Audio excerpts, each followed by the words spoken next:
د پاکستان ادعا وای د افغانستان له هلمند ولایت څخه راغلی طالب په پاکستان کې د وړمې ورځې ځانمرګی برید کړی. وړمه ورځ پر پاکستاني پوځ سخت برید وسو چې په ترڅ کې زیات پاکستاني پوځیان هلاک او زخمیان سول.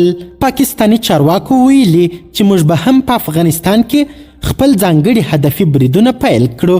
دا چې بشپړ حال څه دی ویډیو پوره وګورئ، په هر څه به پوه سئ. سلامونه قدرمنو لیدونکو، مشال پریس یوټیوب چینل ته مو هرکلی کوم. د پاکستان د دفاع مخکینی وزیر وایي د ترهګرۍ ریښې په افغانستان کې دي. د پاکستان د دفاع مخکینی وزیر خواجه محمد اسف د ډیرا اسماعیل خان د وړمې ورځې ځانمرګي برید په غبرګون کې ادعا کړې چې د ترهګرۍ ریښې په افغانستان کې دي. په دغه برید کې چې وړمه ورځ د پاکستان پر پوځیانو وسو، لږ تر لږه 25 پوځیان وژل سوي او تر 15 پورې نور ټپیان سوي.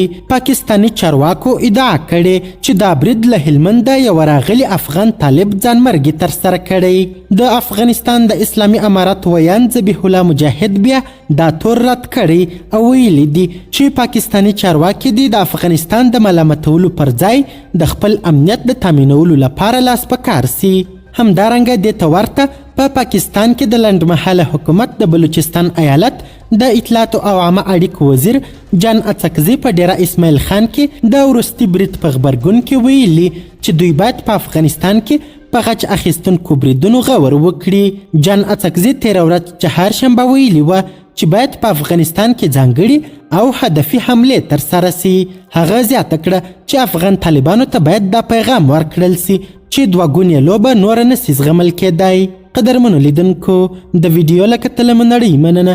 د لا زیاتو او نورو لحظه پر لحظه خبرې مطالبو لپاره زموږ همدغه مشال پریس یوټیوب چینل سبسکرایب کړئ.